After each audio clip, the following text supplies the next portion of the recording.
Nuance culturelle est une mise en lumière des organisations, des talents et des personnalités inspirantes qui façonnent la vie culturelle du territoire. Plongez au cœur d'histoires uniques, découvrez des initiatives innovantes et explorez la palette colorée des projets qui font vibrer la région. Nuance culturelle, un podcast de Louvre-Lens-Vallée. Bonjour, je suis Fiona Coco et vous êtes sur le point d'écouter l'une des tables rondes de la saison 2025 de Louvre-Lens-Vallée. Louvre-Lens-Vallée organise mensuellement des tables rondes thématiques autour de la culture, du numérique et de l'innovation. En ce mois d'octobre 2025, on a abordé la thématique « L'art du faire ensemble, explorer la coopération moderne ». Une soirée où Margherita Balzerani, directrice, a échangé avec nos invités Émilie Grossmy, cofondatrice du Coron des Arts, Romuald Caron, responsable RSE à la BGE Hauts-de-France et représentant du CERD, et Pierre Duguet, responsable de site à La Fertesse. Bonne écoute.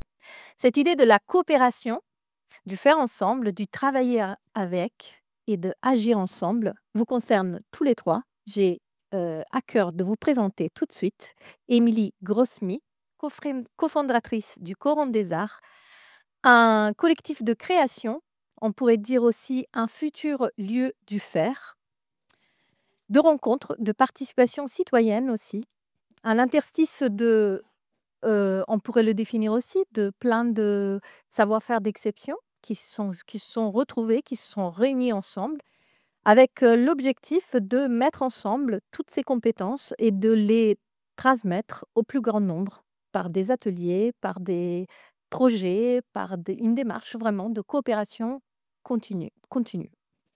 Romuald Caron, responsable RSE de la BGE et du CERD, et il met en place aussi des dynamiques de coopération entre entreprises, territoires et acteurs publics autour du développement durable et de la responsabilité sociétale.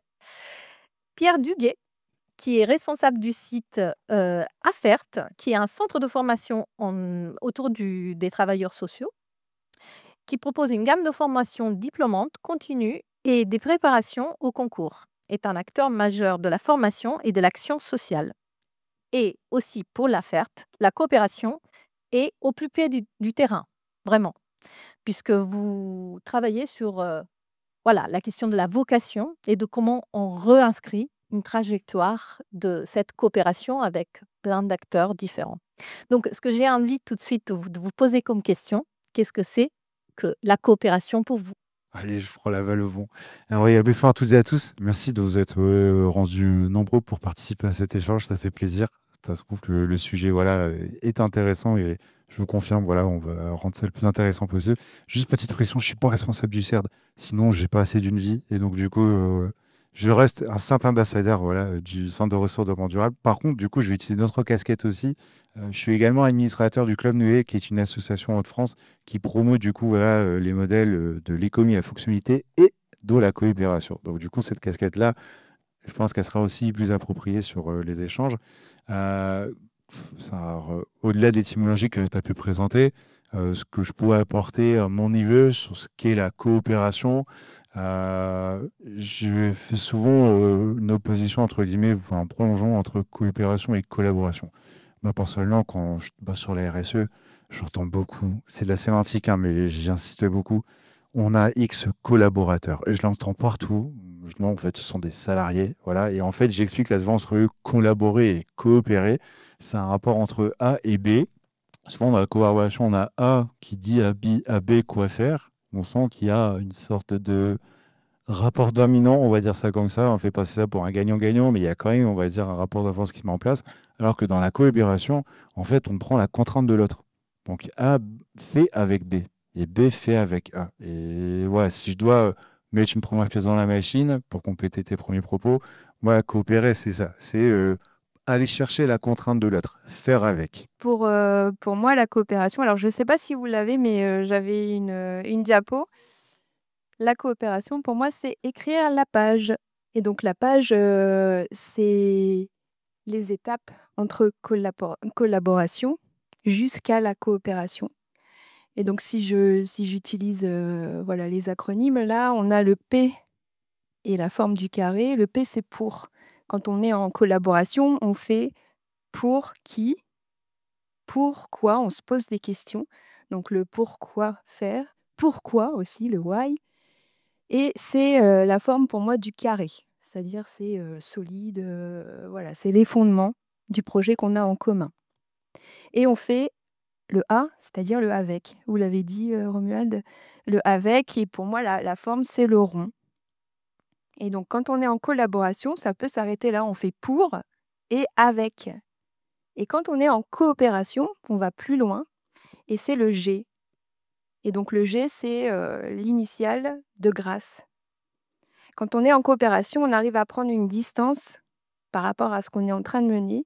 Et on voit que c'est grâce au petit E, grâce à l'ensemble, qu'on arrive à un geste coopératif. Et donc, la forme de la coopération, pour moi, c'est le losange, puisque c'est, on va dire, un rond carré ou un carré rond. Mais voilà, on prend chacun un biais par rapport à ce qu'on est individuellement pour aller plus loin, pour être dans une forme d'instabilité. Et donc, le losange, voilà, c'est pas bien stable. Mais on arrive à aller plus loin et on prend une distance par rapport à ce qu'on fait. Et on se rend compte que cet ensemble-là, eh ben, c'est 1 plus 1 plus 1, mais 1 avec. Et c'est indissociable. Et donc là, vous avez, c'est pour ça que j'ai pris l'objet, en fait, c'est mon soutien. Cet après-midi, on a mené des ateliers. Et donc là, vous avez un exemple plus concret d'objet coopératif. Et donc, on pourra le détailler après. Mais voilà, la coopération, c'est pour moi la page. Merci. Alors coopérer, pour nous, voilà, enfin je dis nous, d'ailleurs c'est un vrai lapsus ça. Voilà, je me rends compte que je dis nous à la place du jeu, parce que effectivement c'est l'expression voilà, du nous qui, dans le travail social, voilà, ce que je vais parler de ce point de vue-là, hein, de ce prisme-là, voilà, nous amène à considérer que la coopération est un élément fondamental pour faire société, et en même temps pour faire société, voilà, c'est grâce au faire que l'on fait société. Voilà, faire société. On parle beaucoup du vivre ensemble. Voilà. Nous, on part du principe que le vivre ensemble passe d'abord par le faire ensemble. Parce que le vivre ensemble, on a beau être les uns à côté des autres, c'est pas pour ça qu'on vit ensemble. On vit les uns à côté des autres. Enfin voilà, donc ça, c'est un peu une approche un peu sociologique, anthropologique de la question de la coopération. Après, moi, je m'appuie aussi sur un texte assez intéressant d'un anthropologue qui s'appelle Joël Cando, voilà, qui est anthropologue à l'université de Sophia Antipolis. Là, c'est ma fonction plutôt d'enseignant-chercheur, à la fois dans la sociologie et également dans les sciences de l'éducation, qui nous dit que, voilà, curieusement, l'être humain, c'est voilà, l'espèce qui, par essence, coopère la plus avec, finalement, ses semblables, mais aussi ceux qui ne lui sont pas semblables. Et c'est vrai que notre espèce a cette particularité, au-delà de l'espèce animale, c'est qu'elle coopère aussi avec des personnes, avec des acteurs, voilà, qui ne sont pas forcément dans sa sphère d'appartenance. Voilà.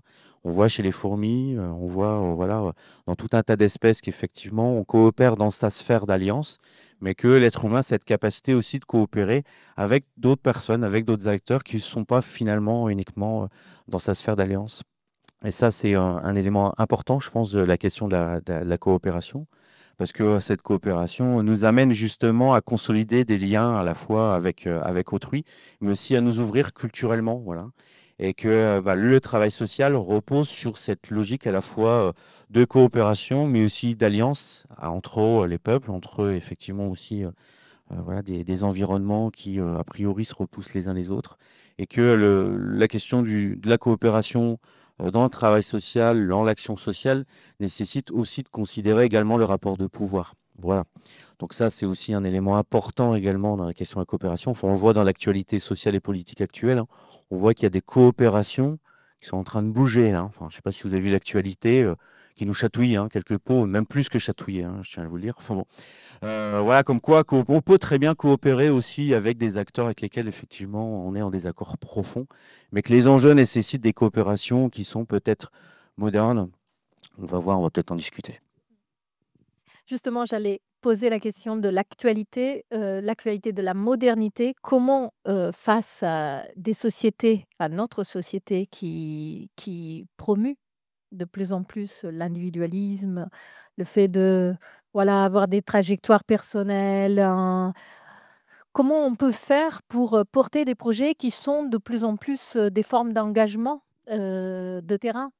Moi, je pense notamment au courant des arts qui voit, par exemple, des personnalités qui décident de revoir leur trajectoire de départ pour, se associer à ce savoir-faire d'exception qui est celui des métiers d'art et de dire, bah, peut-être jusqu'à 40 ans, j'ai décidé de faire ce métier et que finalement je décide de revenir sur un autre métier qui fait plus sens pour moi et que je partage cette passion, ce nouveau travail avec un collectif pour le retransmettre et pour faire naître des vocations. Donc ça devient une forme d'engagement, un engagement collectif et personnel. Comment on a vraiment mis le mot, hein, de la question de la modernité, comment on coopère aujourd'hui dans ce climat un petit peu incertain et qui promue l'individualisme et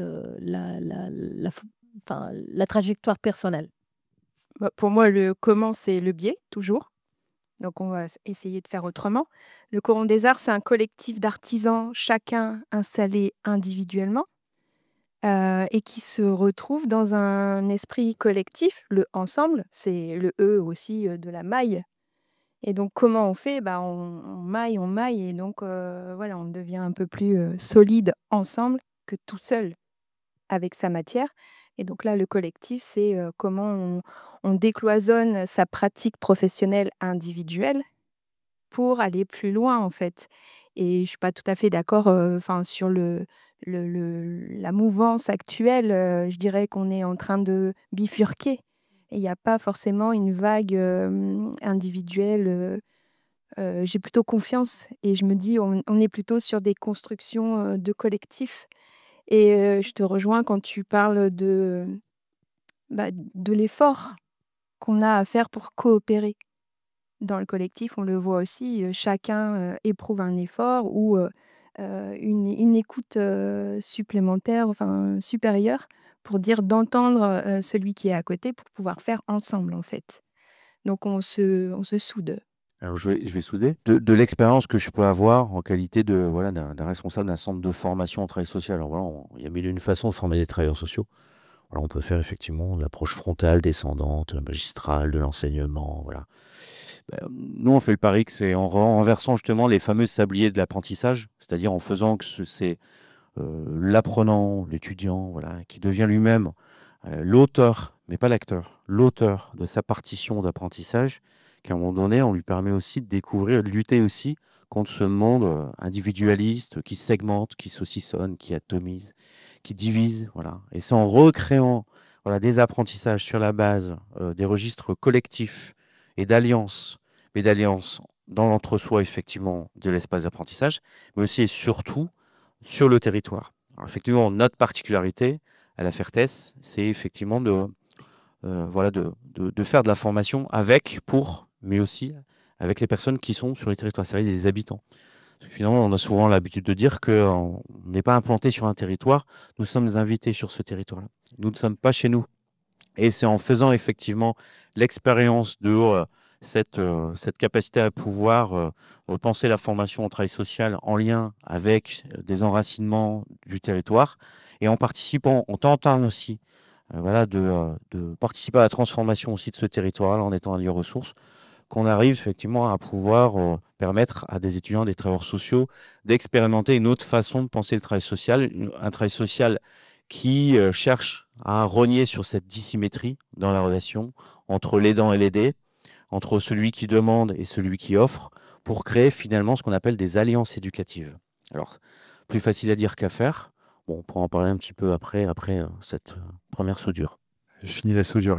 Du coup, sur mon domaine d'intervention, sur le contexte entrepreneurial et aussi commissariat solidaire, je vais parler de concurrence, parce que quand tu as parlé de modernité, en effet, nous, en tant qu'acteurs des commissariats solidaires, bon, on en fait partie tous les trois de toute façon, hein, on sent quand même de la part du donneur d'ordre, du financeur, la volonté vraiment de nous mettre en concurrence, alors qu'à la base, on répond à la même mission d'intérêt général. On le fait de différentes manières, ce qui fait qu'on se complète, hein, mais on sent vraiment que, avec un contexte aussi, voilà, comme vous le vivez tous, on sent en fait, voilà, j'en ai parlé en aparté, hein, une forme de contraction, voilà, c'est-à-dire que à la base, on n'est pas concurrents, mais on aussi, hein, mais du coup, entre différents acteurs, là, je pense à l'accompagnement, bah voilà, par rapport à des appels d'offres, des appels à marché, on en met en fait en frontal, face à face. Et donc, en gros, on doit proposer mieux que l'autre parce que ça sera l'un ou l'autre, ça sera plus l'un et l'autre. Donc, en fait, on s'aperçoit que on en parle beaucoup avec des têtes de réseau hein, sur ben, cet entonnoir, en fait, ce goulot qui commence à se resserrer de plus en plus. Donc ça, c'est une réalité. Et puis, on le voit aussi à travers les structures qu'on accompagne. Voilà, nous, on fait de l'entreprise individuelle, on fait majoritairement de la TPE. Et les standards voilà, qu'on nous fout sur un business plan, c'est présentation du projet, étude de marché. Dans l'étude de marché, il y a les clients, les concurrents. Voilà, c'est pareil, les termes concurrents, à chaque fois, j'essaye de faire un pas de côté. Et sur cette course assez individuelle où il faut prendre des parts de marché, il faut prendre la part de l'autre, comment en fait on fait un pas de côté pour que ouais, cet entrepreneur puisse se dire mais c'est pas ton concurrent en fait, regarde-le d'une autre manière. Je reviens sur ce que vous avez dit, hein, je vais pas apaiser. Et comment en faisant ce pas de côté, en fait, on est amené à travailler avec du coup son voisin. Et puis finalement, voilà, du coup, à rendre le tissu local plus fort sur ce que l'on porte. Parce que tu fais peut-être développer un le courant des arts. Hein, voilà, et je pense que quand tu présentes en effet voilà, le collectif, on pourrait très bien dire, bon, en fait, voilà, qu'est-ce que vous en pétez? Chacun de votre côté, chacun fait son business, que le meilleur gagne, et puis qu'à un moment donné, voilà, celui qui est au-dessus de la mêlée, ben voilà, prend tout, et les autres, et ben j'ai envie de dire, démerdez-vous. Enfin, c'est un peu le message qui, des fois, nous les fait passer. C'est vrai que du coup, le fait que, voilà, par exemple, là, avec le courant des arts, il y ait ces coopérations qui émergent, et c'est vrai qu'il y en a de plus en plus. Il faut dire c'est côté positif. Ouais, voilà, ce sont des positions qui sont là, qu'il faut tenir et qu'il faut amplifier. Voilà. Donc, c'est pour ça que je voulais parler de ce rapport à la concurrence. Comme Romuald, tu parlais justement de ces évolutions face à ces contraintes des donneurs d'ordre qui ont la tendance à créer ce climat de concurrence.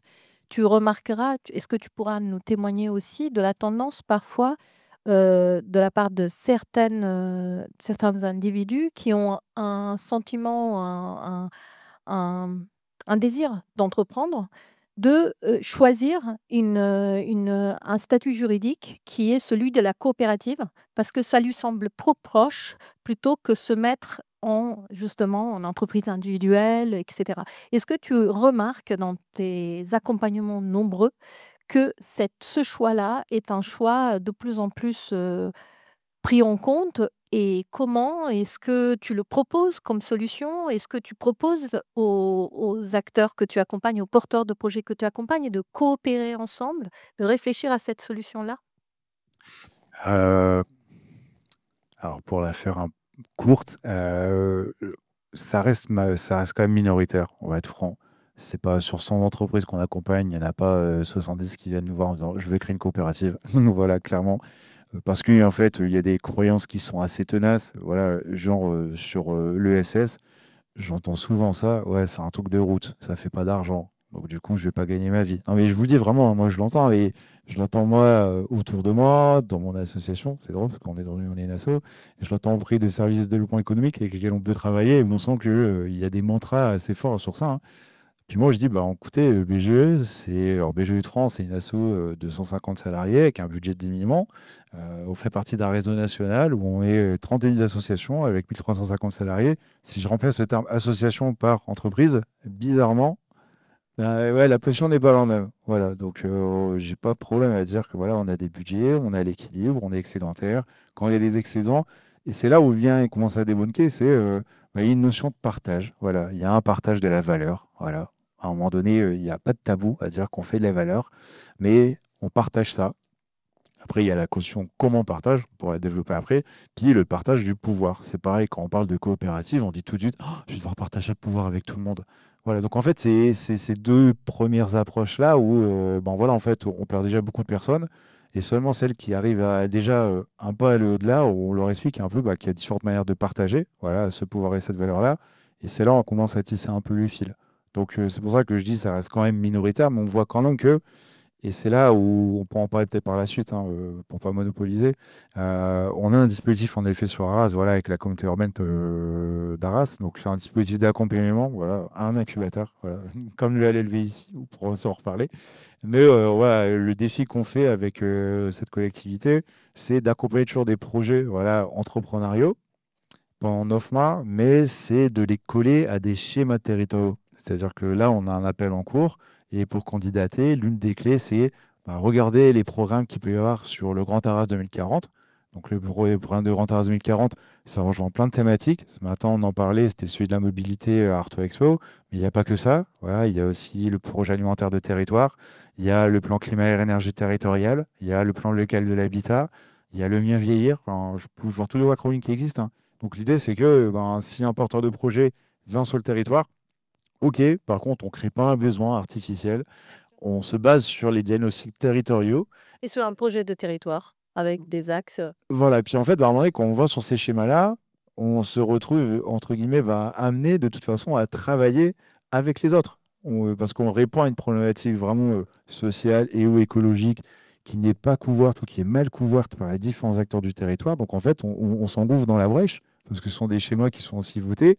Donc c'est pareil, moi je dis toujours, ce dispositif, il n'y a pas un élu de la cellule qui me dit ton truc, il ne m'intéresse pas. C'est pas possible, je me laisse sur vos schémas. Donc si vous dites que ça ne vous intéresse pas, c'est que votre schéma, il y a une tromperie quelque part. Donc du coup, ouais, ça a permis aussi d'embarquer d'autres acteurs, hein. Je pense voilà, pas qu'à la société civile, mais aussi aux institutionnels, pour que justement voilà, le projet se fasse pas juste avec des entrepreneurs dans leur coin qui montent des business et qui font de l'argent, c'est bien, et qui créent de l'emploi, parce que c'est aussi pareil, hein. Voilà, on crée de la richesse, on crée de l'emploi, mais Le pourquoi faire, c'est pareil, ça c'est hyper intéressant. Pourquoi faire? Et surtout, ces indicateurs qui sont des indicateurs peut-être moins quantitatifs, mais plus qualitatifs, parce que je pense notamment autrefois aux des bas des immeubles qui étaient occupés essentiellement par des artisans. Et l'artisan avait aussi un rôle de sociabilité du quartier, avait un rôle. Et donc, en fait, l'idée du être ensemble, du vivre ensemble et qui est nécessaire. Je me retourne vers Émilie et vers ce rôle aussi important que le Coron des Arts inscrit dans le territoire. Au-delà du fait que vous faites beaucoup voilà, d'animations, d'ateliers, mais que tout ça, ça s'inscrit aussi dans un engagement qui est Dans un celui. environnement, en fait. Et on est collectif, mais depuis le départ, on dit on est collectif et tiers-lieu. C'est-à-dire que le tiers-lieu, il émerge, enfin l'idée, voilà, on l'a incubé à la Louvre-Lens-Vallée, on a été suivi par, on a candidaté au budget citoyen, donc l'inscription dans l'économie sociale et solidaire nous a fait mûrir le projet dans un certain angle, en fait, qui était différent de l'économie que chacun porte dans son entreprise. Donc c'était encore une fois une question de biais. Et donc le tiers-lieu, c'est le tiers facilitateur. On a Pauline Juvenet de la Compagnie des tiers-lieux dans l'Assemblée. On parle d'impact, d'indicateurs. Voilà, ce sera peut-être l'objet de réflexion après. Mais ce tiers-là, ce collectif, il vient, comment dire, faciliter le rouage, en fait, entre les habitants, l'institution et l'artisanat d'art. C'est-à-dire que voilà, c'est toujours une question de comment on décloisonne chacun dans nos pratiques. L'institution qui va venir aider ou soutenir une proposition de projet portée par un collectif d'artisans, artisans qui se met en collectif et qui fait autrement que tout seul, et qui s'adresse à des habitants. Et donc, on se retrouve là où on nous attend le moins, c'est-à-dire qu'on a grand plaisir chaque année à faire les quartiers d'été. Bah oui, des métiers d'art au pied des immeubles, c'est pas commun. Mais voilà, c'est l'effort qu'on vient faire, c'est le biais qu'on prend dans nos pratiques, en fait. Et donc, on vient relier via ce tiers-lieu, mais via aussi ce collectif. Pierre Duguay, vous souhaitez rebondir? Écoutez, je représente là une association, voilà, loi 1901, voilà, à but non lucratif, voilà. Alors des fois, on se pose la question, parce que dans notre environnement aussi, on est dans des logiques concurrentielles qui sont mais dévastatrices, hein, très clairement. Enfin, je ne sais pas si vous avez vu le mouvement associatif là ce samedi là qui s'est mobilisé, voilà, avec quand même un constat assez alarmant. Bon, un tiers des associations, voilà, en France, voilà, qui emploient des salariés n'arrivent plus finalement à financer voilà, leur activité avec une trésorerie à 2 mois, enfin voilà, tout ce qu'il y a derrière. Et là, on est vraiment là, un virage qui est en train de s'opérer de la puissance publique à l'égard du monde associatif. Alors, évidemment, on se déplace aussi, nous, du côté du modèle économique. Alors, on voit arriver aussi des scopes, hein, des sociétés coopératives, voilà, dans le monde de la formation, voilà, qui, elles, par contre, sont très bien soutenues par la puissance publique, hein. Au détriment aussi beaucoup d'associations. Bon, voilà. Donc, du coup, on essaie de surnager là-dedans et puis aussi de se dire que les associations, en tout cas dans le champ de la formation, répondent à une mission de service public, hein, que les services publics n'assument plus, très clairement. Voilà, c'est un déplacement comme ça de la puissance publique vers le modèle associatif et ça oblige effectivement le modèle associatif à s'ajuster, voilà, à trouver voilà, des sources de financement qui sont parfois complexes à aller débusquer. Enfin voilà, on sent qu'on a un virage là, très libéral, hein, je veux dire, enfin ultra-libéral dans le secteur. Alors pas avec le secteur associatif, le monde de la culture, on l'a vu, enfin, voilà, avec les financements régionaux, enfin voilà, avec des choix politiques, hein.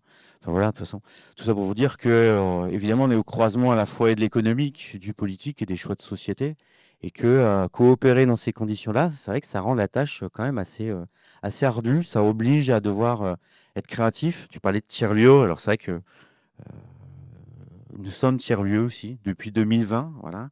Le tiers-lieu, un tiers-lieu voilà, qui accueille sans condition. On est en logique d'inconditionnalité. C'est-à-dire qu'il n'y a pas de dossier, il n'y a pas d'adhésion. L'adhésion notamment à une des associations qu'on héberge, vous savez ce que c'est? C'est un sourire. Voilà. C'est un sourire. Bah, vous savez, vous êtes adhérente. Tout ça pour vous dire que voilà, ce qui nous réunit, nous, voilà, c'est pas tant que ça la question économique, même si on a besoin évidemment des subsides voilà, des collectivités, services de l'État, et puis aussi de notre activité. Mais néanmoins, ce qui nous réunit, c'est effectivement le fait de pouvoir être voilà, dans ces alliances de coopération, et puis également de permettre à tout un chacun de trouver une place, en se disant que les places dans cette institution-là, elles ne sont pas déjà attribuées ni distribuées. C'est qu'il y a de la place pour chacun et chacune, et que, voilà, que vous soyez bac plus 12 ou voilà, en situation de handicap, eh ben, chacun a sa place, chacun peut créer, innover, enfin, même si on ne parle pas d'innovation, hein. Vous savez, ce qu'on fait, on fait du lien, quoi. Voilà, juste apprendre à reconnaître l'autre aussi dans sa singularité. Et aussi, alors notre approche un peu particulière, c'est qu'on est dans une logique de tribalisation. Alors quand je parle de la tribalisation, c'est cette nécessité qui fait qu'à un moment donné, pour faire société, faut apprendre aussi à avoir ce désir de faire ensemble et à apprécier être ensemble. Et ça, c'est la base de toutes les logiques de coopération. On a beau s'allier autour d'un objet économique, ce qui nous scelle, ce qui soude nos relations sociales, c'est effectivement cette logique du sentiment d'appartenance. Et ça, c'est la base pour nous de l'apprentissage, notamment des métiers du social et de l'action sociale. Et que c'est sur cette base-là, du sentiment d'appartenance, qu'à un moment donné, eh ben, on peut être fort aussi de proposition et être dans l'innovation. Et je pense que finalement, c'est ça qui est plus moderne, bien plus que l'idée d'être dans cette logique d'hypermodernité, voilà, des individualismes exacerbés. Tout à l'heure, Émilie, vous nous disiez que cet objet représentait un petit peu cette idée de coopération, Ouais. de faire ensemble. Pas un Est-ce petit que vous voulez l'illustrer? Puisque c'est actuel, ça vient de se passer, ça vient d'être cet fait. après-midi grâce à vous. Intelligence collective. C'est ça. Et donc créativité et joie, partage. Voilà, cet objet contient tout ça. Alors j'explique, ça part d'une idée. Alors on était invités à la conversation, l'art de faire ensemble, l'art de faire ensemble. Estelle, qui est vannière, qui a une idée de cosse, une petite, qui va contenir une graine. Cette idée rebondit dans un autre cerveau, un ébéniste, une graine, et puis la créatrice papivore, qui joue avec le papier. Et donc, pour faire coopération sur cet objet, il ne s'agissait pas de venir adjoindre chacune des matières, chacune des disciplines, il s'agissait de faire ensemble.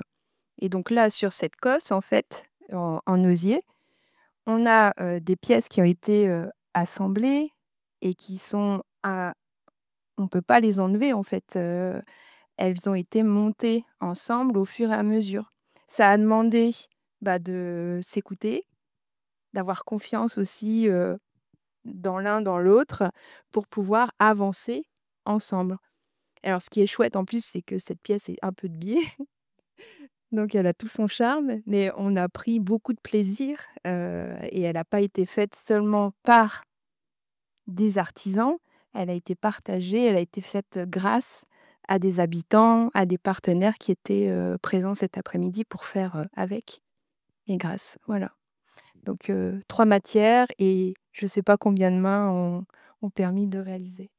Est-ce que vous pourriez nous donner, un conseil pour, nous projeter vers cette coopération, se faire avec l'autre, chacun dans votre expérience personnelle, votre trajectoire personnelle? Et après je laisserai, aussi la salle, vous poser des questions. Euh, C'est se peser. Alors, pour rejoindre un peu, essayer de corroborer vos propos, c'est quand on parle de l'EFC, hein, de combien fonctionne la coopération, c'est la question de la valeur travail qui est fondamentale. Et je vais en proposition en fait. J'en ai un peu parlé à Charlotte, je sais pas où elle est. Alors, c'était un petit spoil. Parce que en fait, je vais donner un exemple et tu vas comprendre pourquoi. Euh, Là, en janvier, je vais intervenir chez vous, d'accord, dans le programme des incubés. Et en fait, le standard, c'est on a besoin de quelque chose, d'une presta sur un sujet. Donc, du coup, il y a lui, il fait ça. Ok, t'es d'accord, pas d'accord, ça coûte autant. Ok, on y va. Et puis après, je me dis, bon voilà, je passe ma journée sur ce sujet-là, donc sur les nouveaux modèles économiques. Et puis moi, de mon côté, à Arras, je dois faire la même chose avec mes incubés. Alors là, c'est moi qui fais, donc du coup, je n'ai pas de prestat à faire, enfin, je fais pas appel à un prestat. Et puis après, je vais plus loin, je me dis, mais ceux que j'accompagne, en fait, ils recherchent quoi? Ils recherchent une formation, un support, un prescrit, on va dire ça comme ça, ou ils recherchent autre chose. Et donc, du coup, ben, j'en ai déjà parlé à Thierry à l'époque, hein, qui est du coup votre. Je suis désolé, l'anglicisme, il aime pas ça, le startup manager. Voilà, on est d'accord, c'est pas ça. Chargé de projet. Artiste connecteur. Artiste connecteur, c'est très bien trouvé pour Thierry. Et donc l'idée, voilà, c'est, à un moment donné, je me dis, mais qu'est-ce qu'attendent les entrepreneurs? Et voilà, je peux t'inclure dans la démarche, hein, tu vois. Sur ça, c'est en fait, voilà, de travailler mon sujet, mais en fait, nous, on est là pour créer l'espace, pour que justement les incubés puissent en parler. Donc en fait, là, l'idée, et j'en ai déjà parlé avec la communauté urbaine qui elle-même s'engage, voilà, sur des sujets d'économie de la fonctionnalité. Il y a une personne, voilà, au sein de leurs équipes qui bosse sur ces sujets-là avec un projet immobilier. Et donc l'idée, voilà, c'est de dire, bon, écoute, Thierry, en fait, oublie la presta. Voilà, moi, je veux pas de ton argent, entre guillemets. C'est bizarre de dire ça alors qu'on est en effet soumis à tension budgétaire. Mais en fait, à un moment donné, on vient chercher, tu avais évoqué ça et je t'en aperçu après pour mes camarades, les effets utiles. Parce qu'à un moment donné, voilà, pourquoi on nous demande d'agir? En fait, voilà, c'est qu'à un moment donné, sous couvert de la prestation, en fait, j'ai ma promo, Thierry a sa promotion. Et moi, je suis convaincu que sous prétexte de ces modèles-là, si on fusionne ensemble, bon, en fait, voilà, on peut faire des choses géniales. Et inversement, voilà, si le LLV porte des choses, ben, pareil, on peut se dire ça peut nous intéresser, on peut créer de nouvelles fusions. Et voilà, vous avez vos thématiques, vous avez vos façons de faire, vous avez vos propres financements. Donc à un moment donné, voilà, je relance son financeur, le financeur va dire, attendez, on donne X à cette structure, on donne Y à cette structure-là, vous demandez plus l'un et l'autre. À un moment donné, ben, voilà, tension budgétaire, voilà, on va en contexte. Comment on est intelligent entre acteurs et comment se dire à un moment donné, au lieu de faire des programmes qui se ressemblent, où chacun fait son truc un petit peu à sa sauce, non, en fait, à un moment donné, on se met tous autour de la table et puis on se dit, ben, tiens, toi tu fais ça, toi tu fais ça. Est-ce qu'il n'y a pas moyen justement voilà, de travailler ensemble? Et donc en fait, c'est comme ça aussi que je vois nos métiers. C'est pour ça que je reviens sur le conseil que j'ai, hein, c'est comment vous voyez votre travail, votre voir travail. Et voilà, moi j'essaie de plus de me détacher de ce prescrit-là et je fais quoi réellement mes journées, je fais quoi réellement au quotidien. Ah ouais, quand tu as parlé d'artisan connecteur pour Thierry, je vais un peu être dans cette roue-là. Donc, c'est un conseil proposition, du coup, que je mets sur la table pour le livre. Non, c'est comment en effet faire ensemble et sortir un peu, on va dire, de ces carcans-là. Voilà. Donc, la valeur travail est très importante. Un conseil, c'est ça? Bah, du coup, le conseil que je peux vous donner, c'est de surtout jamais écouter les conseils. Voilà. Voilà, c'est bien pour ça qu'on arrive à s'en sortir aussi, nous, aujourd'hui. C'est que, comme on dit, les conseilleurs ne sont pas les payeurs. Voilà. Et donc, du coup, et nous, voilà, je sais pas quel conseil je pourrais vous donner, enfin, voilà, à part celui-ci, euh, d'essayer de, voilà, Bah non, mais j'ai envie de prendre la parole karma pour une fois que j'ai l'occasion de le faire. Donc voilà, c'est les alliances, c'est surtout vous écouter, et puis aussi, voilà, nous, dans notre approche, voilà, de mettre au cœur de tout cela les relations humaines, les relations sociales, c'est ce qui scelle, c'est ce qui soude, c'est ce qui nous anime. Enfin, en tout cas, moi, c'est ce qui m'anime, c'est de s'écouter déjà soi-même. Aussi être à l'écoute des autres également, voilà, leur permettre de pouvoir trouver un espace d'expression, un espace aussi d'expression de la folie, parce que voilà, nous, on travaille aussi avec des gens qui ont des problèmes de santé mentale, voilà, ceux qu'on taxe de fous. Finalement, dans notre société, on se demande qui est-ce qui est fou aujourd'hui. C'est surtout pas eux, hein, ça je peux vous le dire, hein. Donc voilà, donc du coup, c'est ce grain de créativité et puis d'authenticité, d'expérimentation, d'oser, puis en même temps de surtout pas se retourner, quoi. Enfin, si, juste se retourner pour regarder dans vos rétroviseurs, pour voir ce qui va vous arriver derrière. C'est un petit peu ce qui est en train de se passer pour les mandats associatifs. Enfin, en tout cas, voilà, tout ça pour vous dire que voilà, c'est d'expérimenter et puis de se laisser aller à pouvoir aussi faire des marches arrière parce qu'on a des nouveaux partenaires avec lesquels on essaye, voilà, avec lesquels effectivement bon, on trébuche, lesquels aussi on arrive à enjamber des obstacles, avec lesquels aussi on apprend. Voilà. On parle d'entrepreneuriat, l'entreprise. Voilà, nous, ce qui nous intéresse, c'est le fait d'apprendre ensemble, de prendre et d'apprendre, voilà, pour pouvoir à un moment donné essayer de faire société. C'est quand même ça qui nous intéresse le plus. Donc créativité, tu l'as dit. Je l'avais aussi, donc je lui passe. Moi, la joie de prendre le plaisir à faire ensemble et expérimenter. Et donc, ça demande forcément d'être en confiance pour coopérer et se mettre en confiance avec l'autre et pouvoir se dire on expérimente, c'est pas grave en fait. Si on rate, on sait qu'on va avancer et de cette erreur ou de cet échec, il y aura des vertus à tirer et voilà, on avancera. Donc, la joie de s'engager et de faire. Donc la joie et la créativité, c'est voilà, pas la solution, mais des mots qui viennent comme ça. Est-ce qu'il y a des questions dans la salle? La première, c'est toujours la plus compliquée. Merci beaucoup pour vos interventions. Pour une question ou peut-être un témoignage, dans vos champs d'activité respectifs, est-ce que la coopération, donc le faire ensemble, à un moment donné, nourrit votre pratique ou les pratiques individuelles de vos structures ou des créateurs que vous êtes au courant des arts? Est-ce que parfois elle a desservi une pratique individuelle? En train de réfléchir à comment ça a pu desservir, desservir certainement, enfin dans la difficulté que ça a représenté. C'est-à-dire que c'est troublant de devoir on parlait concurrence tout à l'heure. Dans le collectif, on a plusieurs bannières, il y a 5 ébénistes, et on va au-delà de cette notion-là de concurrence, mais il y a quand même, certainement un questionnement. Enfin, il y a des artisans dans la salle, oui, ça a certainement, dû les desservir à un moment, mais le fait de faire ensemble va, prendre le pas et donc on parle encore de plaisir et de force que ça représente qui va, dépasser l'individu. Quand on arrive à créer des choses, collectivement et qu'on se rend compte qu'individuellement on ne serait pas allé aussi loin, et bah, ça prend le pas sur, qu'est-ce que j'ai dû laisser de moi individuellement pour aller, faire avec.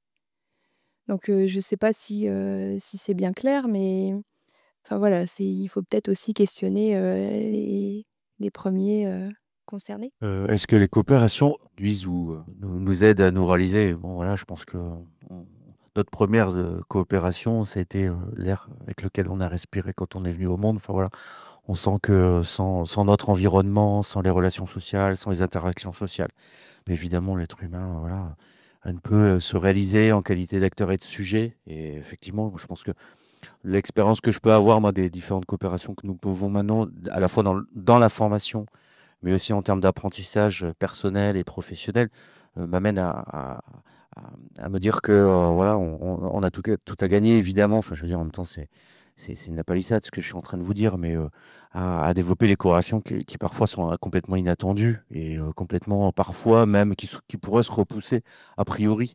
Et l'idée de tenter et d'essayer voilà, des coopérations entre acteurs voilà, qui ne sont pas forcément des mêmes champs, des mêmes espaces. Enfin, moi, m'ont toujours amené à identifier qu'on avait à y gagner et puis à apprendre les uns des autres.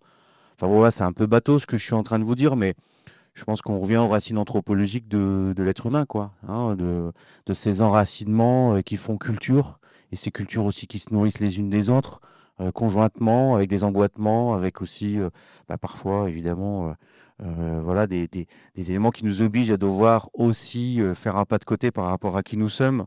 Et nécessairement, enfin, nous, dans la formation des travailleurs sociaux, c'est quelque chose qui est central, c'est-à-dire de se dire que ces coopérations nécessairement nécessitent, dans un premier temps, déjà de faire un pas vers l'autre, quoi. Ça, c'est la base. C'est l'essence même de ce fameux vivre ensemble et cette expérimentation et de ce fait de société, quoi. Et pour compléter, la coopération, elle se décrète pas. Ça, j'ai mis du temps à l'intégrer. Je dis ça parce que ça m'a coûté. Voilà, moi, en mode très naïf, en me disant oui, tout le monde veut travailler avec tout le monde, etc. À un moment donné, moi, je me suis pris voilà, plusieurs baffes avec des opérateurs avec qui je voyais une complémentarité, mais eux ne la voyaient pas. Voilà, donc ça m'a coûté voilà, des dispositifs par exemple, mais c'est pas grave. Parce qu'en effet, voilà, c'est ça, c'était pas le moment. Peut-être pas moi, hein, voilà, j'ai fait ma part clairement. Et ça aussi, je pense qu'il faut aussi savoir se remettre en question. J'ai bien aimé quand tu as évoqué tout à l'heure le 1 plus 1 plus 1. C'est vrai que du coup, moi, ça me fait penser à des services dans des entreprises, dans des collectivités. Il y a l'urbanisme, il y a le plan climat, etc. Et en fait, ils ne se parlent pas. C'est pas un service. Et dans l'entreprise, c'est pareil. On parlait des CHE tout à l'heure, hein, c'est pareil. En fait, ça ne communique pas. Il n'y a pas de transversalité. C'est peut-être aussi un manquement qu'il y a sur les sujets de coopération, c'est que chacun vient avec son truc en silo, et puis en fait, on n'est pas en commun. Voilà, on essaye d'assembler, entre guillemets, de pluguer, mais la mayonnaise, ouais, la greffe ne prend pas. Parce qu'en fait, on n'a pas tout ce qu'on dit là depuis quasiment une heure, hein, il y en a en effet peut-être pour qui ils n'ont pas encore vu le pas de côté, c'est pas encore le moment. J'espère qu'il viendra un jour, hein, mais voilà, c'est aussi ça. Ouais, moi, je retiens ça aussi, hein, c'est pour apporter un peu dans le vin, c'est la coopération, hein, elle se décrète pas, mais il faut pas avoir peur, il faut y aller. Voilà, c'est à un moment donné, si de toute façon vous faites pas, vous essayez pas, hein, vous expérimentez pas, hein, c'est ce qu'il dit, vous saurez pas. Voilà. En fait, on voit les externalités hyper positives de la coopération et pourquoi justement il n'y a pas plus de coopération dans notre société. Bah, je dirais que c'est pas simple, hein. Non, il y a cette complexité et complexité, ça veut pas dire compliqué. Il faut entre guillemets pour coopérer, voilà, s'écouter et réussir à faire que le maillon s'adjoint ou se lie à l'autre maillon. Enfin, voilà, comment on arrive à ce que les liens, ils se tissent, vraiment. Et je pense, en voyant Marguerite, la coopération entre un centre de conservation, et les caisses qui vont être transformées. Enfin voilà, on a été à l'écoute, des déchets, on va dire, du centre de conservation qui vont être transformés. Enfin, c'est, cette coopération, elle est complexe. C'est grâce à l'écoute, que nous on fait des déchets du centre de conservation qui vont se transformer, donc ces caisses de transport d'œuvres vont se transformer, pour devenir des caisses, un peu mobilier, qui vont accueillir des PC, qui sont, pour une part, reconditionnés par les amis Mandela, et qui vont être, réalisés par, les habitants. Et donc, on a parlé de besoins tout à l'heure, enfin là, on vient de parler de temporalité. Tout se cale bien et c'est complexe parce que ça met plein de personnes différentes, en jeu. Mais là, on peut parler de coopération parce que, c'est des choses, qui seraient pas, comment dire? Naturellement, heu, si on n'était pas à l'écoute, ça se ferait pas, aussi bien. Et donc c'était le bon moment, c'était, les bonnes personnes et on a déjà essayé de travailler avec les amis Mandela, bah, auparavant et c'était pas le bon moment, enfin, on n'avait peut-être pas le bon support donc c'est plein de facteurs aussi qui font que, voilà, ça matche, à un moment précis avec, des personnes aussi, qui sont là, à ce moment-là. Moi, j'avais une question. Vous êtes face à des institutions ou des gens qui fonctionnent pas du tout comme vous sur, des modèles, plus, capitalistes, imaginons. Quels seraient du coup les effets, les éléments que vous pourriez, partager du coup à, des gens du coup qui sont pas, de la coopération? Quelles sont du coup ces externalités positives, des effets positifs qui seraient à mettre en valeur, à mettre en lumière pour que du coup cette nouvelle coopération, elle soit visible par d'autres acteurs que, des gens qui pratiquent déjà cette coopération? C'est un peu, et comment est-ce qu'on appâte le loup, quoi? Mais le loup est déjà dans la bergerie. Alors, c'est compliqué de lutter contre le capitalisme, hein. Bon, voilà, je vous apprends rien, quoi. Depuis Noam Chomsky, on comprend aussi dans quelle mesure, voilà, notre modèle, notre manière de penser aussi est très irriguée également par une nouvelle manière de penser le monde. Et que la manière de penser le monde, la seule façon de modifier le rapport qu'ont les gens au monde, c'est de changer les mots. Vous changez les mots, comme disait Friedrich Nietzsche, vous changerez la pensée. Et vous changez la pensée, vous changez les mondes, vous changez le rapport aux choses. Et effectivement, là, on essaye de trouver les mots pour pouvoir qualifier ce qui est fait, ce qui est dit, ce qui est. Alors, je pense que la puissance publique est tout à fait au fait de ce qui est produit, hein. Je pense qu'il n'y a pas de problème là-dessus, hein. Néanmoins, c'est que ça se heurte aussi à des projets de société qui, à un moment donné, vont à contre-courant aussi. Voilà, des modèles, voilà, qui ont pour ambition aussi de remettre l'être humain au centre, voilà, de nos préoccupations et puis évidemment de considérer que le fric ne fait pas tout, quoi. Je pense que la puissance publique, les acteurs qui sont tout à fait au courant, notamment via tous les outils qu'on a d'évaluation, parce qu'on est passé par l'évaluation qualitative, quantitative. Enfin, franchement, on a mis les pieds au plafond, hein. On s'est rendu compte que même en étant les pieds au plafond, ça change pas grand-chose, parce qu'au final, voilà, tous ces outils-là d'évaluation, de mesure, on parlait de plus-value aussi, hein, la plus-value, hein, dans le travail social ou dans le médico-social ou dans les secteurs associatifs et culturels. Bon, voilà, vous avez beau montrer la plus-value, au final, on se rend compte que regardez aujourd'hui où est-ce qu'on en est, quoi. Bon, voilà, vous allez dire, on est un peu pessimiste. Mais j'essaye de tirer, comme dirait Claude Lévi-Strauss, voilà mon réalisme aussi de cet environnement également dans lequel on est.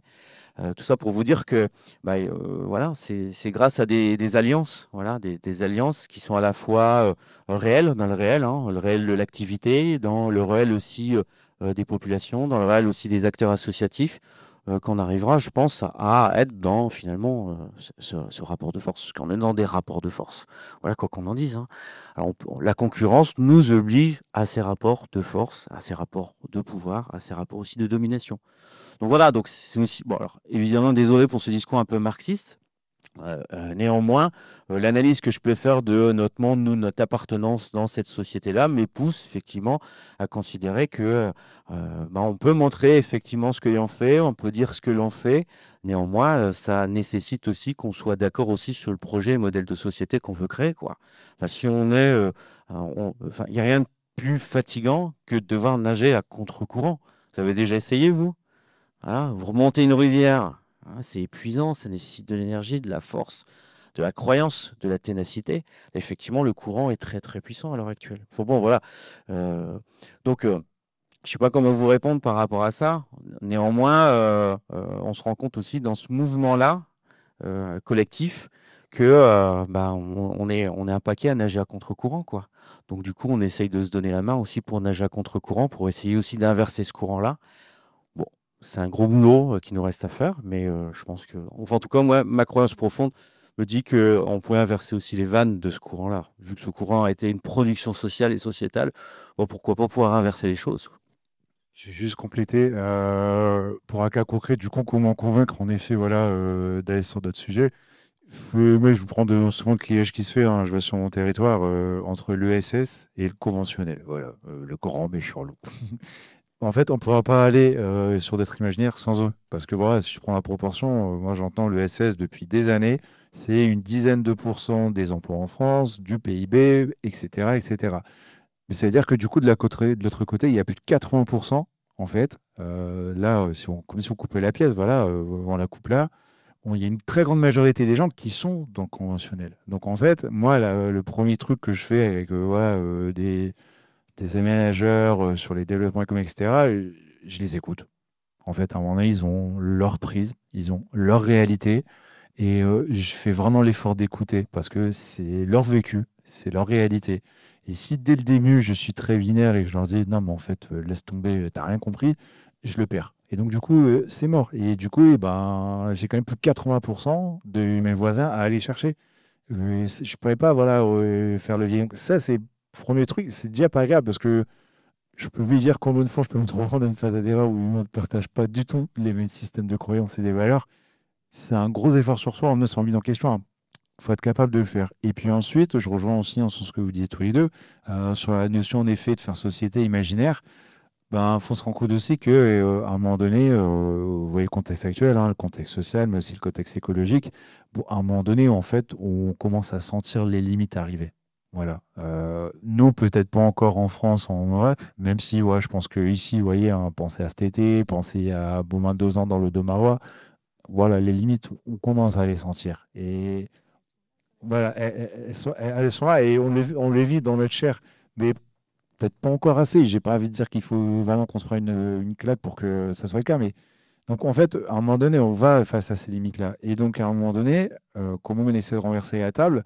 Quand maintenant, en effet, peut-être sur la question précédente sur ben, pourquoi en fait, tout le monde ne coopère pas si c'est vraiment en effet le truc idéal, eh ben, peut-être qu'en effet, voilà, ceux qui ne veulent pas coopérer, ils ont des imaginaires où ben, ils sont tués la mêlée, ils prennent tout, et que dans cette prédation-là, il n'y a pas cette volonté de faire commun. Et je rejoins un peu ce qui avait été dit en tout début de la conversation sur voilà, l'essence même de l'être humain, c'est d'être social, c'est de coopérer. Bon, en fait, c'est pour ça qu'on est là. Ouais, je pense à nos premiers chasseurs-cueilleurs. S'ils ont réussi à être là et à ce qu'on soit là, c'est parce que voilà, quand il y avait des grosses ennemis en face d'eux, s'ils allaient en un contre un face à ces grosses bêtes, ils étaient flingués. Nous, on a des corps, ouais, physiologiquement, on a des corps de lâche. Moi, je le dis toujours, voilà, moi, je ne vaux pas grand-chose face à un animal. Donc, si à l'époque, en effet, voilà, il n'y avait pas 3-4 chasseurs-cueilleurs autour, en effet, animal pour coopérer ensemble, l'animal, ils auraient désingué un par an s'ils étaient alliés au vraiment meilleur solitaire. Donc, dans cette manière-là, je dis, bah, c'est peut-être très imagé, peut-être très brutal ce que je dis là, mais le fait d'avoir partagé entre guillemets cet animal, ouais, on revient sur cette notion de partage, hein, peut-être que du coup vous compléterez avec d'autres références, mais je trouve que voilà, ça a été accepté le fait qu'il n'y en a pas un qui prend tout et les trois autres ils se démerdent. Non, c'est qu'en fait, si on veut survivre tous les quatre, il va falloir du coup qu'on aille ensemble. Et c'est comme ça peut-être qu'en effet, voilà, le parachute s'est construit. Donc voilà ce que je peux dire peut-être pour compléter le question, c'est qu'il faut entendre les autres. Et je pense que ce que je dis là, il faut aussi se l'appliquer sur des sujets actuels. Voilà, très clairement, hein, vous voyez bien ce qui est en train d'arriver là. Et puis voilà, je dis, tu as parlé de polémique, il y a les élections à venir. Il faut être capable de s'écouter. Vous voyez un peu ce qui se passe depuis plusieurs mois là au niveau national. Il y a aussi un niveau local. On est tous voisins entre nous là. À un moment donné, on vit dans le même monde. Donc, et je vois qu'en fait, on a de plus en plus de mal à se parler. C'est peut-être aussi ce que tu disais hein, quand on parlait d'individualisme. Même ça, en fait, on n'en est plus capable. J'ai vu, par exemple, ta diapo là sur l'IA. Moi, ce qui me frappe de plus en plus, c'est que voilà, on a des personnes qui sont en situation de détresse et qui, au lieu de se référer à un être humain, va se référer à Gemini pour dire putain, je suis pas bien, qu'est-ce que je me conseille? Et en fait, quand on pose la question à ces personnes, pourquoi tu passes par Gemini, pas par une autre personne? Et j'ai plus confiance. J'arrive pas à me confier à un autre être humain. En fait, je pense que voilà, le problème là, sur ce sujet-là, c'est pas forcément l'outil lié en elle-même, peut-être que j'ouvre un autre débat où on peut en parler, c'est ce point de départ. En fait, entre humains, on n'arrive plus à se parler. Et moi, c'est plus ça qui me fait flipper. Nous tuons les mômes, on peut en débattre aussi, hein. Mais avant qu'on en arrive là, il y a eu cette cassure-là. Et je pense que voilà, ça, c'est peut-être aussi, voilà, quand on parle de coopération, c'est peut-être ça qui permettra un peu voilà, de recréer les liens et peut-être voilà, d'avoir des futurs plus désirables et plus enviables. Et peut-être qu'il y a d'autres gens qui voudront plus coopérer, voilà, par exemple. Merci beaucoup pour votre intervention. C'est très très riche. C'est tellement riche que si je m'écoutais, je monopoliserais la parole là, mais je ne vais pas le faire. Oui, je voulais partager avec vous une petite mise en perspective parce que vous avez parlé très rapidement du Club Noé au tout début. Et il y a quelques semaines, j'ai été invité chez Innovex, l'incubateur à impact de Roubaix. Et il y avait une présentation de l'économie de la fonctionnalité et de la coopération par le Club Noé avec des témoins. Et j'ai trouvé absolument ça passionnant. Quel lien je fais avec tout ce que vous étiez en train de dire? C'est qu'en fait, il y a un principe de base dans l'économie de la fonctionnalité et de la coopération. c'est quand je fais quelque chose, je produis quelque chose, un service, un bien, enfin, peu importe, je me pose la question centrale de dire, ça sert à quoi? Pourquoi? Et ce qui est vachement intéressant, c'est qu'on s'aperçoit que dès le moment où on pose la question comme ça, naturellement, la question de coopération, elle émerge. Parce que quand je suis là, je suis en train de fabriquer des lampes au hasard. Je fabrique des lampes, je fais quoi? Je fabrique des lampes pour les vendre et je vais essayer de les écouler. Je suis pas dans une logique de coopération. J'essaye d'écouler mes lampes. Dès le moment où je me dis, ça sert à quoi de fabriquer une lampe? Je peux pas vous faire toute la démonstration qu'ils ont fait, mais on voyait bien que je vois pas les choses de la même façon. Parce que je me dis, bah oui, ça sert à ça, donc je vais travailler avec un tel, donc j'aurai besoin d'un tel, etc. Et que là où on a par exemple la notion de fournisseur, on n'est plus dans des relations client-fournisseur, on est dans des relations de dire, bah voilà, comment on peut construire un projet ensemble. Et alors, vous aviez évoqué par rapport à ça l'idée de se dire, mais alors, c'est quoi l'intérêt de coopérer? Et dans les échanges qu'on a eus ce soir-là, je pense qu'il y a un truc qui est super important qu'il faut souligner, c'est que travailler en mode coopératif, c'est en fait surfer sur une tendance qui est encore trop anecdotique, mais qui va émerger, qui est que, et nous on s'y intéresse de près chez HDFID, qui est que on va sortir comment dire, de l'objectif de la performance. On nous parle de performance dans plein d'organisations, des entreprises, etc., à celui de la robustesse. Et on parlait de transition écologique, et le gros enjeu, il est là.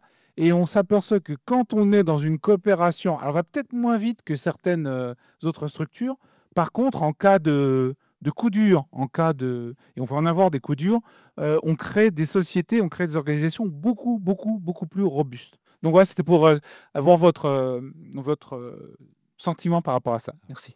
Moi, je veux tout de suite, excuse-moi, je veux tout de suite y rebondir parce que si tu veux, en fait, Thierry, tu aurais fait une réflexion comme ça il y a 3 ans avec, face à nous, des financeurs qui nous disent: «Il faut accompagner des entreprises, il faut qu'ils fassent de la levée de fonds et que tu t'aimes» enfin, tu vois? Non, mais je suis, voilà. Je suis, complètement d'accord avec toi, mais à la fois des injonctions sous lesquelles ça fait un moment qu'on le dit quand même, que Ouais, alors, voilà, la start-up, nation et qu'on accompagne la levée de fonds et on accompagne tout ça et que ça s'écroule en fait et on le voit.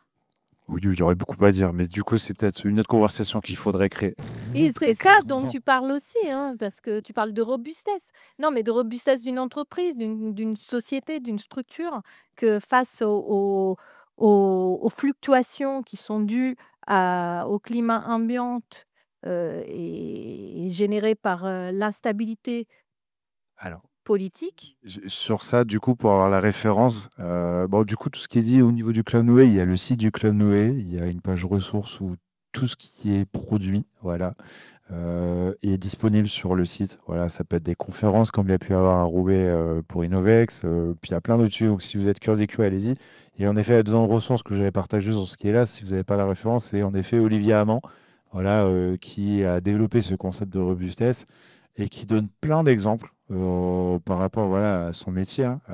Il travaille beaucoup avec les plantes, mais Olivier Amand, il est biologiste, je crois, si je dis pas de bêtises.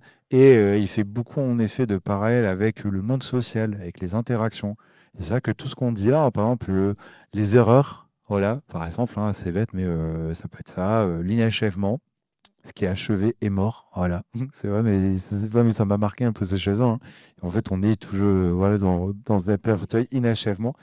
La loi de Goodhart, ouais, exactement. Quand tu disais, voilà, c'est pareil sur les indicateurs, les fameux KPI, voilà, on est sur ça, hein.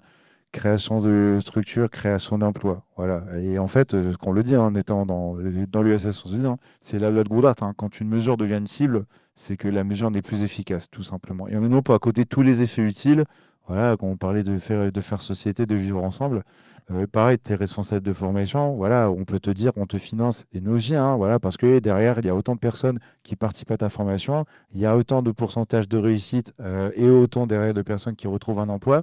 Ouais, bah, c'est bien, mais en fait, qu'est-ce qui s'est passé avec ces gens-là?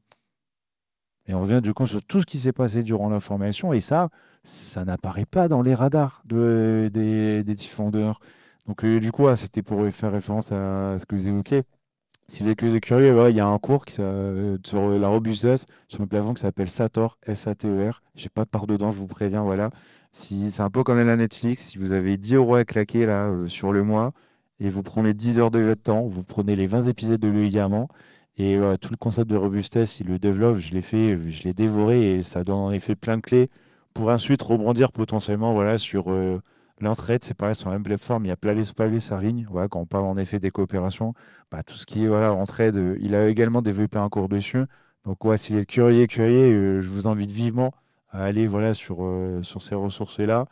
Voilà, il faut juste un peu de temps. Donc, si vous avez prévu de vous faire la dernière série Netflix, lâchez un pot. Dites-vous que vous pourrez la faire plus tard et que vous avez peut-être un demain pour faire d'autres choses. Voilà. Je veux compléter. Bah, non, juste merci Thierry pour cette notion-là. J'hésitais à la placer en fait quand on a parlé de performance. C'était pas. Et j'en profite pour remercier Pauline, puisque nous, si on se penche sur cette notion de robustesse au courant des arts, donc c'est Cédric qui va se pencher plus précisément dans le groupe de travail, mais c'est grâce à Pauline. Et donc, quand on réfléchissait avec Pauline sur justement ces notions de mesure, d'impact en fait qu'on pouvait avoir, on rentre pas dans les clous pour analyser et pour dire de tracer ce qu'on fait, comment est-ce qu'on va venir se poser sur les indicateurs, alors que nous, c'est invisible ce qu'on produit comme effet. Voilà, enfin, donc ça, c'est la question en cours et on ne travaille pas bien, mais on y réfléchit. Et la notion de robustesse, c'était en lien avec la coopération, les interactions sociales aussi, nos ateliers qui permettent de relier les gens entre eux, mais aussi des différentes sphères de la société, entre l'institution, l'habitant, le professionnel, et comment tout ça, ça vient créer, générer de l'interaction. Et cette reprise de l'individu, en fait, pour dire de voilà, l'un à côté de l'autre et ensemble, en fait, encore une fois. Donc, merci pour cette notion de robustesse, Thierry. Alors moi, un peu à part, j'aurais envie de vous demander à chacun si vous auriez une anecdote d'une expérience humaine, en fait, qui vous aurait touché, qui vous aurait marqué et qui pourrait être un peu ben, la démonstration de la coopération. Bah, j'en ai une ouais, là, qui me vient en tête là, tout de suite. Là. Le centre de formation, on est dans une ancienne école primaire. Dans cette école primaire, il y a une grande cour. Dans cette grande cour, qui fait à peu près 1200 mètres carrés, oui, c'est grand, hein, voilà, on a installé 54 carrés potagers. Donc, du coup, on jardine avec les enfants. Enfin, c'est un espace d'apprentissage. On fait de la pédagogie freinée, d'accord, avec les gamins, enfin, voilà, ça vous parle. Et puis voilà. Et un jour, voilà, on s'était fait livrer de la terre voilà, par les services municipaux de la ville d'Avion, que je remercie du coup, qui nous avaient livré 3 tonnes de terre végétale, voilà, qui était magnifique, une belle terre, une terre vraiment qui demande qu'à fertiliser et puis à faire pousser des chouettes légumes. Et puis dans le même temps aussi, on avait fait appel aussi à un ferronnier qui nous avait fait une belle serre, une serre en plus qui était une serre faite vraiment de manière artisanale, enfin, voilà, une serre magnifique. Et puis, à un moment donné, on s'est tous regardés, puis on s'est dit, bah, on va prendre la terre, d'accord, et puis on va la mettre dans la serre. Alors du coup, bah, qu'est-ce qu'on a fait? On avait les pelles, voilà, et puis on était 5, 6, je crois, à regarder ce gros tas, puis en se grattant la tête, en se disant, bon voilà, on savait qu'on allait en baver, quoi. Et puis dans l'équipe, donc moi j'étais présent, et on avait d'autres collègues aussi qui étaient présents, un collègue formateur, et puis dans ce groupe-là, on a un bénévole de l'association qui s'appelle Jonathan. Et Jonathan, alors voilà, il est sous mesure de tutelle des majors, d'accord? Il est reconnu comme étant déficient intellectuel, enfin voilà, il est porteur de handicap. Effectivement, quand voilà, on le croise dans la rue, on voit qu'effectivement, il est porteur de handicap parce qu'il porte son et ses handicaps. Voilà. Et donc, du coup, à un moment donné, on s'est dit, bon voilà, on y va, on prend les pelles, et puis Jonathan a dit, attendez, bougez pas, j'arrive. Et puis là, on voit partir, On se dit, ouais, merci, il va nous laisser mettre voilà, la terre dans la serre, comme ça, en nous laissant. Et puis, 3 minutes plus tard, c'est ce qu'on voit arriver. Comment? Non, mieux que ça. Un bulldozer. Un bulldozer, voilà. Un bulldozer, c'est-à-dire parce que. Et on voit Jonathan qui arrive, qui fait des signes au gars qui était dans le bulldozer, une grosse pelleteuse, vous voyez, énorme, enfin, voilà. Et puis qui prend la terre, voilà, d'un coup de pelleteuse, et puis qui met la terre. Bon, voilà. Nous, au niveau cumulatif, là, en termes de bac plus, je sais pas combien, on était à bac plus 40, quoi. Et puis Jonathan, bon, voilà, lui, il sait à peine lire, il sait à peine écrire. Sauf que bah, Jonathan, lui, tous les jours, bah, il va aller voir les gars qui sont les ouvriers, qui font le chantier, qui est juste à côté, il discute avec eux, il échange avec eux, enfin voilà. Et voilà, du coup, lui, il nous a mis une claque de coopération, là. Vous voyez un petit peu, parce que nous, on était juste avec nos petites pelles, puis notre petit cerveau, et puis Jonathan, il a dit, non, non, attendez, voilà. Moi, j'ai sympathisé aussi avec autrui, vous voyez, toutes les alliances qui se sont produites. Et là, pour nous, ça a été effectivement un moment vraiment de coopération, là, extrême, où pédagogiquement, là, on a appris notre métier, quoi. Enfin, voilà, donc du coup, je le remercie, Jonathan, et puis ça, c'était la petite anecdote qui pouvait illustrer la question que vous nous posiez. Donc un exemple, humain, c'est ça? De coopération. Donc il y avait, enfin l'objet du jour, voilà, on n'y serait pas arrivé sans l'aide, de tous les participants, sans l'idée première d'Estelle. Et j'aimerais parler, aussi des rebonds de la coopération. Enfin, cet objet-là, fallait le vivre en fait, pour bien intégrer, on va dire, cette notion de coopération. Quand, quand la coopération nous revient, je m'explique, on a fait des ateliers de restauration de meubles et c'était des belles coopérations parce que, on était avec les habitants, il y avait des objets sensibles aussi qui reprenaient vie au travers des heures d'atelier. Et quand c'est plus nous qui allons vers, mais que ce sont les habitants qui reviennent vers nous. Et donc là, quand il y a, enfin moi j'appelle ça un rebond, quand c'est le groupe d'habitants qui se constitue pour dire de porter le projet auprès de l'institution et donc de compléter soi-même son dossier de subvention et de savoir qui a autour de lui les moyens de porter ou de soutenir son projet. Bon, bah là, c'est un groupe d'habitants qui va venir concevoir les caisses APC qui sont, je l'ai dit tout à l'heure, du centre de conservation, qui vont être travaillées grâce à Scott et Léo au Fab Lab. Et donc la conception design partagée avec les artisans et mis à partage avec les habitants. Et c'est pas nous qui sommes générateurs de cette coopération-là, ce sont les habitants qui ont éprouvé aussi ce besoin-là. Donc voilà, ça c'est un super, super lien, on va dire, coopératif. Merci. Et pour terminer, je prends un exemple que j'ai vécu l'été dernier sur Arras. Je fais partie de plusieurs collectifs et avec l'un, on a organisé une étape du Toit Alternativa, qui est une association nationale qui défend différentes causes écologiques et sociales. Et du coup, entre Lille et Amiens, il n'y avait pas d'étape prévue. Bah, coucou, on est là. Donc du coup, on a dit, bah, allez, banco. Donc en un peu plus de 3 semaines, on s'est organisé voilà, pour monter l'étape. Et là, où je fais le lien du coup sur le sujet de ce soir, c'est qu'à un moment donné, donc on fait le tracé, donc on appelle la police municipale pour expliquer que bah, pour la Vélorussion, donc en fait, quand le groupe vient de Lille, bah, en fait, il y a toujours, voilà, la Vélorussion, c'est 3-4 km que vous faites en cortège vélo avec toute la sono, enfin, ouais, voilà, tout le tintamarre. Et en fait, il y a l'APF France Handicap, il y a Adwen sur Arras qui m'avait qui me dit, ouais, est-ce que votre tracé, il peut voilà, accueillir des personnes à mobilité réduite? Et là, totalement impensé. Bah, en fait, je peux pas te répondre. Et en fait, on a regardé le tracé, c'est qu'en effet, des fois, il y avait des côtes, il y avait des bordures, il y avait des pavés. Voilà, on pensait passer sur les places. Ben, en fait, là, clairement, si on reste tel quel, ça va pas le faire.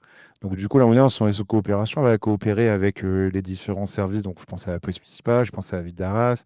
Je pense aussi, du coup, à un moment donné, à une autre association voilà, que j'accompagnais, qui est Damnop, qui est sur Arras. Ils disaient, bah, écoutez, nous, en fait, on a une personne voilà, donc, qui soit sur handicap mental, mais aussi moteur.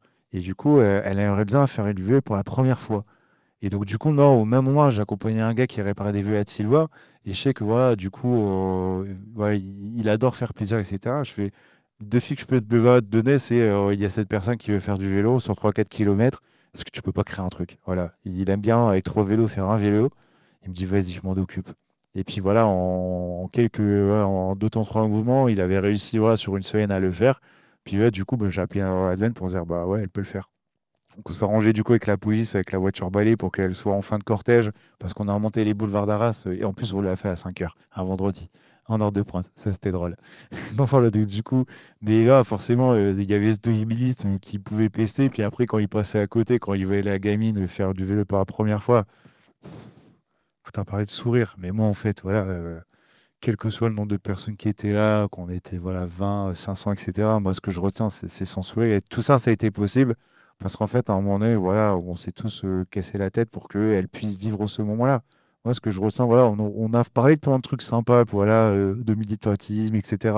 Mais moi, tu vois, si je dois retenir un truc de ça, c'est le sourire de la nana, la première fois qu'elle a fait du vélo. Et ça, ça voilà, j'allais dire un gros mime, mais c'est un super effet utile. Voilà. Eh ben, merci beaucoup. Merci à Romuald Caron, à Émilie Grossmy et à Pierre Duguet pour ces moments de partage et toutes ces coopérations. Merci beaucoup. On les applaudit. Avant d'aller boire un verre ensemble, je vous rappelle le 18 novembre, entrepreneuriat culturel et engagement, notre prochaine conversation. Le 16 décembre, contre-culture, crépuscule ou renaissance. Et le 4 décembre, nous aurons l'honneur d'accueillir Frédérique Pain, qui est directrice de l'ENSI Les Ateliers, École nationale supérieure du design, qui nous fait la joie de nous partager tout ce qui est enseigné dans cette école. Et ça sera une classe de maître qu'on aura la grande chance d'organiser. Donc, tout ça est gratuit. Donc, n'hésitez pas à noter les dates. Donc, 18 novembre, 16 décembre et 4 décembre. Merci beaucoup. Merci aux intervenants et intervenantes, aux participants et participantes, ainsi qu'à l'équipe de Louvre-Lens-Vallée. Merci à nos membres fondateurs, la communauté d'agglomération Lens-Liévin, la région Hauts-de-France, l'Université d'Artois, la Chambre de commerce et d'industrie de la région Hauts-de-France, la Chambre des métiers et de l'artisanat des Hauts-de-France et le musée du Louvre-Lens. La prochaine conversation aura lieu le 18 novembre à Louvre-Lens-Vallée et s'intitule Entrepreneuriat culturel et engagement. Retrouvez toutes les infos sur nos réseaux sociaux ou directement sur Hello Asso. À très vite.